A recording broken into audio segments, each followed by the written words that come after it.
Alright, so I'm holding this thing too quiet or too loud. My GoPro app ain't working, so I'm just mounting the camera up where the T-tub's at, the passenger side. So hopefully that all works right, and the exposure's all fine and everything like that. But I just went ahead and threw a Yank 3600 single disc stall converter in the Camaro. This is going to be a video of the driving reaction of it, of how it actually acts and how it drives, and basically whether or not you could daily drive a stall converter in your Camaro. I think you can. It just might get a little bit annoying, but it definitely I like it a lot more. I sent out my PCM to get tuned by Frost Tuning, and they just did they changed the shift points for the stall. So I'm off the brake completely, and it's barely crawling. And before he's off the gas in a stock car, it just would kind of go. I kind of got to give it gas.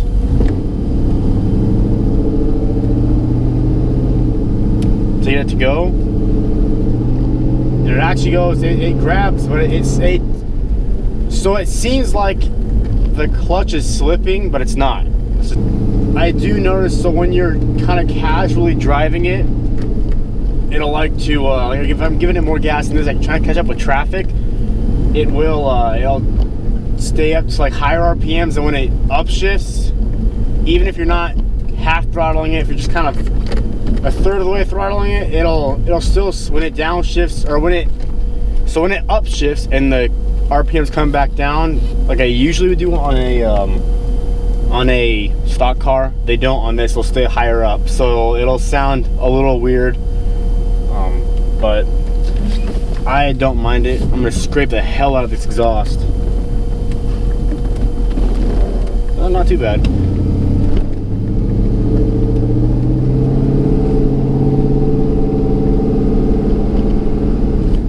So as you can kind of see there, when it upshifted, it dropped back down to 2,000 RPMs and stayed there.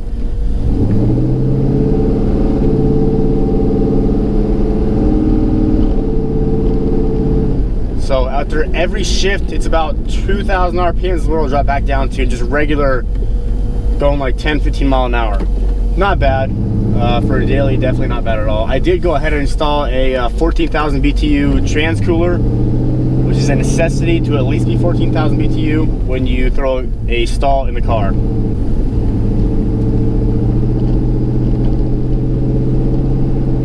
Just regular driving, handles pretty good, no issues.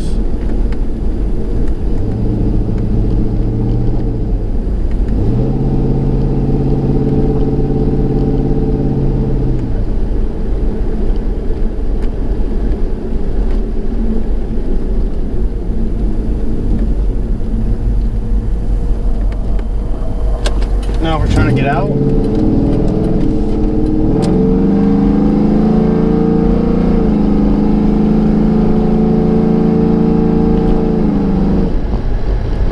That was like maybe half throttle doing that. But notice if you're pulling out of mirrors like that, it'll stay higher up in RPMs, which is what it's supposed to do. It's intended to stay higher up in RPMs and want to go faster. Like I said, it's not an issue. I mean, it kind of is for me because this thing, the rings are pretty much gone. So I'm burning about a quart every 150 to 200 miles. So for me, in the higher RPMs, it's not that great. But, I mean, it's fine for now. Anyways, it runs pretty good. I really don't have any issues with it.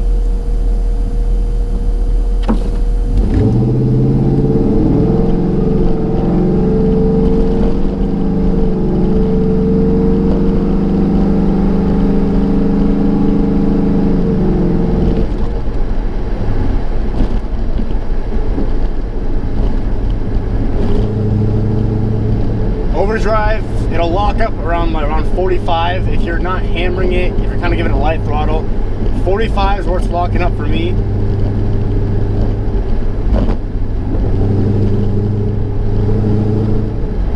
It feels pretty good, pretty smooth. You do gotta hammer it pretty hard to get it out of lockup though, which again is not an issue.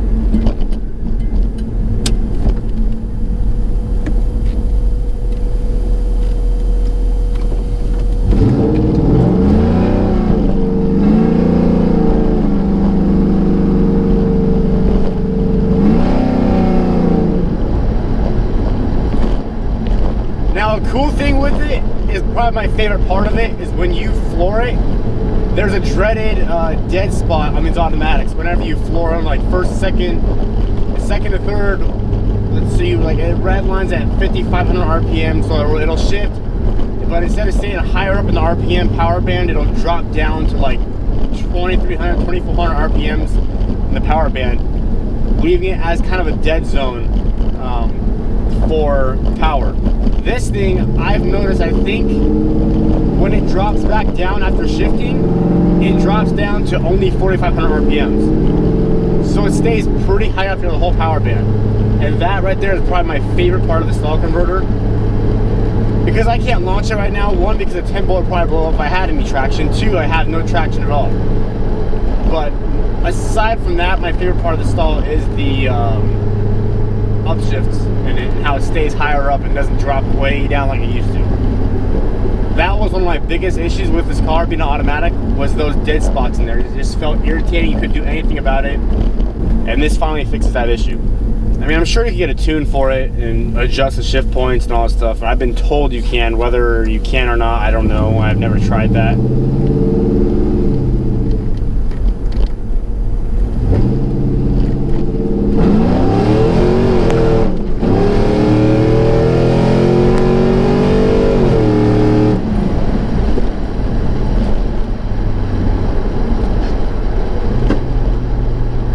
Like I said, this thing holds up there pretty quick. Like, it's really noticeable.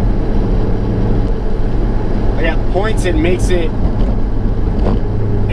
kind of, in a way, feel like a modern sports car would. Like how the new Camaros and Corvettes, they're all like, granted they're 20 years newer, but they still have the, whenever they shift, it doesn't drop way back down, which again, they're newer. This is not 90s technology anymore that they do this with. But yeah, it's really smooth. If it were a daily, which it's not a daily anymore, but it used to be, I would say it's not a problem to daily it. I would honestly say the only thing I regret is probably not going a little bit bigger, like a 38 or a 4,000. But then again, once you get to like 4,000, you start running into cooling issues, especially in Phoenix, Arizona, when temperatures in the summer are like 115, 120. You're getting an external cooler along with the radiator cooler, and you're still getting overheating issues. My friend has a Trans Am, and he said the same thing. He had a 4,000 stall on his big external cooler, along with the radiator cooler, and we're still having overheating issues. Now, I will say on the freeway, so I'm like going like 75. It's not a huge difference power-wise. At least it doesn't feel like it is, but lower speeds, especially the shifting from, so first, second, and third, all are drastically noticeable. Once you get up into third to fourth and freeway speeds, it's not really that noticeable power gain wise, but it's still a good upgrade. I definitely recommend it to anybody who's got an automatic. It was a pain in the ass to get the transmission put back in this thing, but once it was in, got the computer back in, it was all good to go.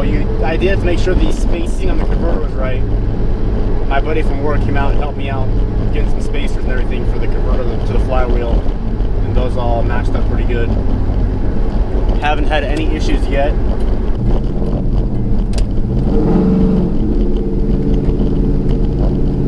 So if we go like right now,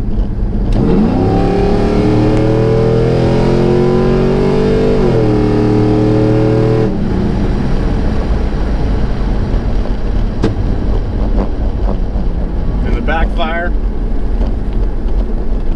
it's definitely fun. I'm gonna try to somewhat launch it right here if there's no cops around or anything like that, even though we are in Mexico. Yeah, we'll see how it handles.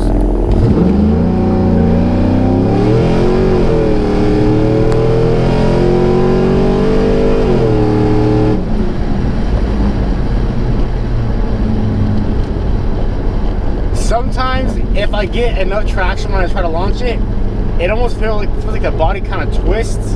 Like it feels like the passenger side dips down a bit, and the driver's side kind of tilts up. What it feels like. I'm running 270 stock tire size, 275 4017s on a Firestone Firehawk Indy 500s. brand new in the rear, and I still can't get any traction. Well, from like first second it's fine, but like from a dead stop, it won't hook, which is kind of expected on that kind of tire. It's not super sticky, not anything crazy good, just a good kind of street tire.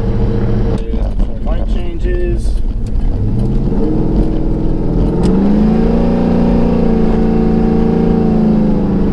It does like to stay high up in RPMs. Like right around there, it was holding around 35. It didn't feel like it felt like it sounded like it was going faster than what it was. So there's that, but also my compression numbers aren't that great on this engine anyway, so that's also why. So if I'm at 60 right now, when we hit it,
Alright, so if you happen to launch it from a dead stop, don't expect to get any traction, nothing like that. So I'll show you guys right now, real quick. Hopefully I don't get picked up, but if you just mash the fuck out of the pedal, you're not gonna get any traction. Alright, so here we go.